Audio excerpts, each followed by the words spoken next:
Hey, what's up guys? Today I'm making a Nintendo 64 beer racing controller, so let's go.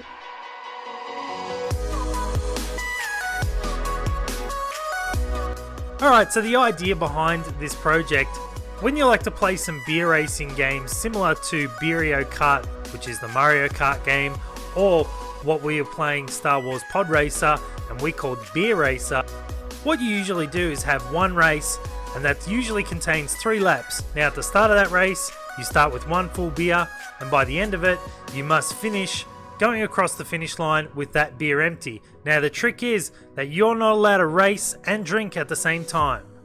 So to make things more interesting, I thought we'd step it up a notch. Instead of just having the controller plugged into the Nintendo 64, what you do is have a switch that when the beer bottle was placed onto that switch, it would make sure that your controller was connected. Now when you lifted the beer bottle, the controller would be disconnected, so you can't race at the same time as drinking. But when you place the beer back onto the switch, you'd gain control back of your controller. Now the parts that we're going to need to do this. So first off, we need to get a Nintendo 64 Extension cable, which you can buy off eBay. Make sure you grab a few of those micro switches. You can see there all the other components that I've got listed.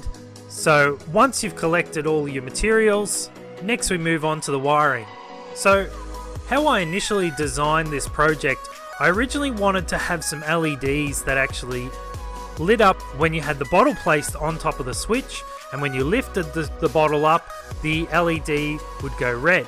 Now I had some issues with the actual Nintendo 64 crashing because of the voltage changes, so what I'm going to do is just have the switch by itself, which works, and that way when you place the bottle on the switch you can see that it actually joins the common to the normally open, and you'll gain control of the controller.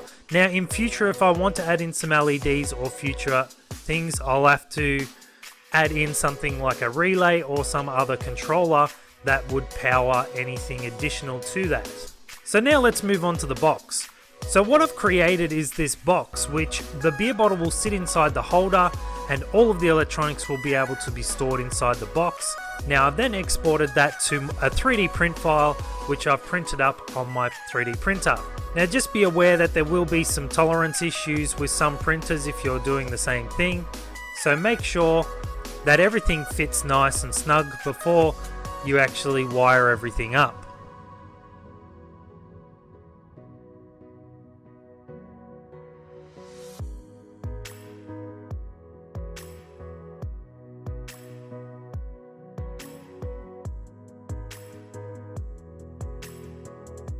So now what we want to do is mark out where we want to put the controller extension cable.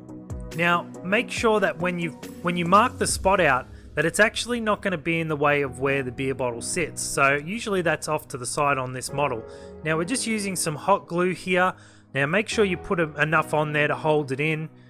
And once you've put that on, you can just push the controller plug right into the spot, let it dry.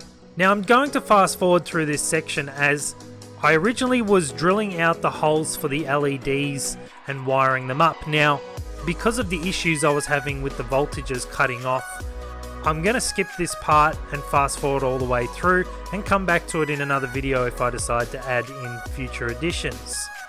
So what we're going to do is strip back the black plastic, which exposes the 3 wires, which is the ground, the positive and the data wire. Now use proper tools, I am not here to cut the plastic off. Now we're just going to hot glue these wires down and out of the way. Now we're going to cut into the positive wire and strip back a section of the cable so we can wire them to the micro switch. Make sure you twist the wire first so that you don't have any loose strands of cable, and also put on your heat shrink before you actually solder the wire. Solder the wire to the switch as per the wiring diagram, and then heat up the heat shrink over the wire to protect it. Use something like a clear ruler so you can see where the base plate would actually be, and that you can see where you would actually hot glue down these switches. Once you find the correct place, hot glue the micro switch down to the side of the beer holder, and then we can see there it sits and has enough lift on it that it'll just activate the switch.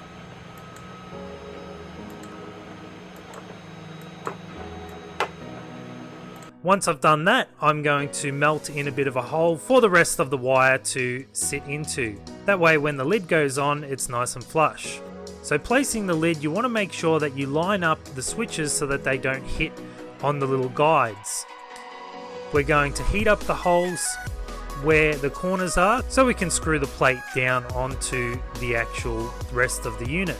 Now we're going to thread a screw through first, because once the screw's all the way through, it'll actually be holding into the plastic.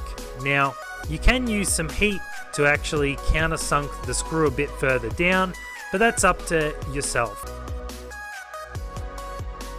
Once we've done that, we can screw the screw down into the unit, which will hold the pieces together.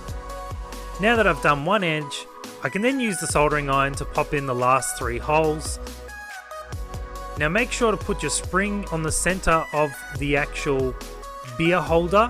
Make sure you use a spring that is light enough that the beer weight is enough to trigger the switch, but not too light that it won't lift up. Now all you have to do is put the lid back on, screw up all the 4 screws, and install some pads on the bottom so that it won't scratch the table or slide around while you're playing. Now I've actually changed the design a little bit and added in 2 other micro switches in parallel with the first one, just to make sure that it gets full coverage.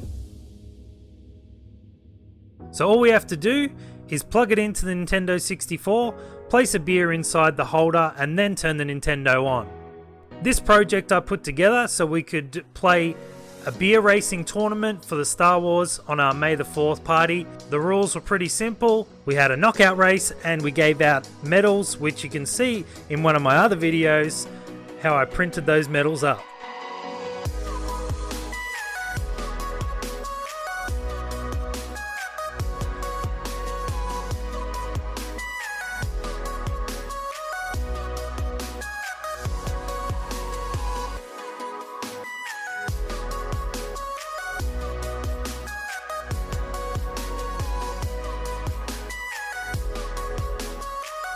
So that's about it from me. Thanks for watching. I hope you enjoyed. Make sure you hit that thumbs up. Subscribe for more projects like this. And thanks again. We'll see you next time.